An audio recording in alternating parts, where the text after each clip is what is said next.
Hello friends. Python programming करते समय कभी कभी दोस्तों ऐसा सिनारियो आता है, ऐसी सिचुएशन आती है जब बहुत छोटा सा कोई काम आपको फंक्शन के माध्यम से करना पड़ता है। लेकिन फंक्शन बनाने की पूरी फॉर्मेलिटी आपको करनी होगी। डेफ लिखना होगा, फिर फंक्शन का नाम, फिर आर्गूमेंट लिस्ट और उसके बाद फंक्शन की बॉडी। लेकिन काम बहुत छोटा है तो इतना सब करने की क्या ज़रूरत है। तो थैंकफुली पाइथन में एक स्पेशल तरह का फंक्शन आता है जिसको लैम्डा फंक्शन बोलते हैं।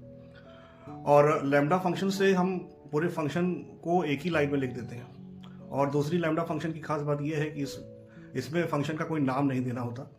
ये एक एनोनिमस फंक्शन होता है। तो जहाँ पर भी कोई छोटा सा फंक्शन की ज़रूरत पड़ती है वहाँ पर इसको हम बना सकते हैं।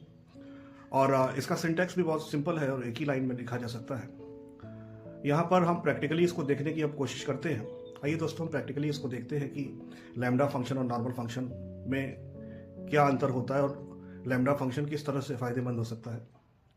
तो अगर हमारा एक टास्क है दो नंबर्स को ऐड करने के लिए, तो एक फंक्शन, नॉर्मल फंक्शन कैसे बनाएंगे। तो ये एक नॉर्मल फंक्शन है जहाँ पर हमने डेफ लिखा, पैरामीटर लिस्ट और रिटर्न कराया a+b। और ये काम करने में 2 से 3 लाइन लग जाती है। लेकिन अगर इसी काम को हम लैम्डा फंक्शन से करेंगे तो एक ही लाइन में हमारा काम होगा। क्या हमें लिखना होगा, लैम्डा, उसके बाद आर्गूमेंट लिस्ट, फिर कोलन और उसके बाद रिटर्न स्टेटमेंट। तो इस तरह से हमने एक लैम्डा फंक्शन बनाया छोटा सा, और चूंकि इसका कोई नाम नहीं होता है तो आसानी से बन जाता है। और बाद में हम उसको नाम दे भी सकते हैं किसी वेरिएबल का, और उस वेरिएबल को हम यूज़ कर सकते हैं फंक्शन को कॉल करने के लिए। तो ये एक बड़ा पावरफुल फीचर है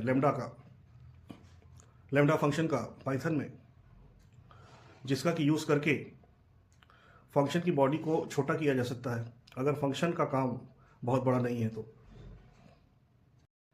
तो पाइथन बोलता है भाई इतनी फॉर्मेलिटी क्यों करनी किसी छोटे से काम के लिए, और इसीलिए लैम्डा फंक्शन एग्जिस्टेंस में आया है यहाँ पर।